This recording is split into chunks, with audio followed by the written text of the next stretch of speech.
కోల్కతా ఆర్జికర్ వైద్య కళాశాల పీజీ వైద్య విద్యార్థిని డాక్టర్ మౌమితీపై జరిగిన అత్యంత పాశవిక అత్యాచారం హత్యపై నిరసన తెలియజేస్తూ డీవైఎఫ్ఐ ఆధ్వర్యంలో కొవ్వొత్తుల ర్యాలీ నిర్వహించారు.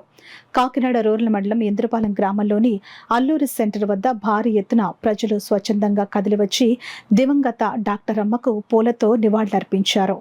అనంతరం కొవ్వొత్తుల ప్రదర్శనతో మానవహారం నిర్వహించారు. ఈ కార్యక్రమంలో భారత విద్యార్థి ఫెడరేషన్, మన ఊరు మన బాధ్యత స్వచ్ఛంద సంస్థ, వివిధ పౌర సంఘాలు, ప్రజా సంఘాల ప్రతినిధులు భారీ సంఖ్యలో పాల్గొన్నారు.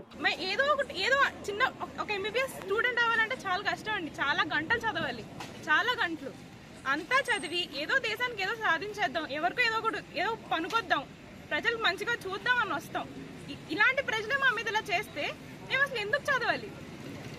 ఇవన్నీ కూడా కాకుండా మెడికల్ స్టూడెంట్ అనే కాదు, బయటకు వెళ్ళడానికి కూడా భయం వస్తుంది. అసలు తమ్ముడు నాన్న అన్ని రిలేషన్ లేదు, అసలు ఏ తేడా లేకుండా చేస్తున్నారు. ఏంటి అసలు ఈ దేశం? ఇందులో ఇక్కడ ఉండాలి అసలు. మేము నైట్ డ్యూటీలు ఉంటాయి, నైట్ డ్యూటీలు చేయడానికి భయం వేస్తుంది. ఇవన్నీ కాకుండా మాకు ఏం అక్కర్లేదు. ఈ ఇన్సిడెంట్ జరిగిన నెక్స్ట్ డేనే రినోవేషన్ అని చెప్పి మొత్తం ఎవిడెన్స్ తో సహా మొత్తం ధ్వంసం చేస్తారు. ఆ జరిగిన సెమినార్ రూమ్ ఇప్పుడు కనీసం ఒక్క బ్రిక్ కూడా లేదు, అక్కడ మొత్తం ధ్వంసం చేస్తారు.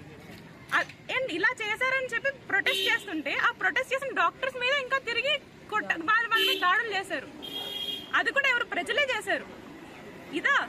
ఇలాంటి సొసైటీలోనే ఉంటున్నాం మేము. మాకేం అక్కర్లేదండి, వీ వాంట్ జస్టిస్ అంతే.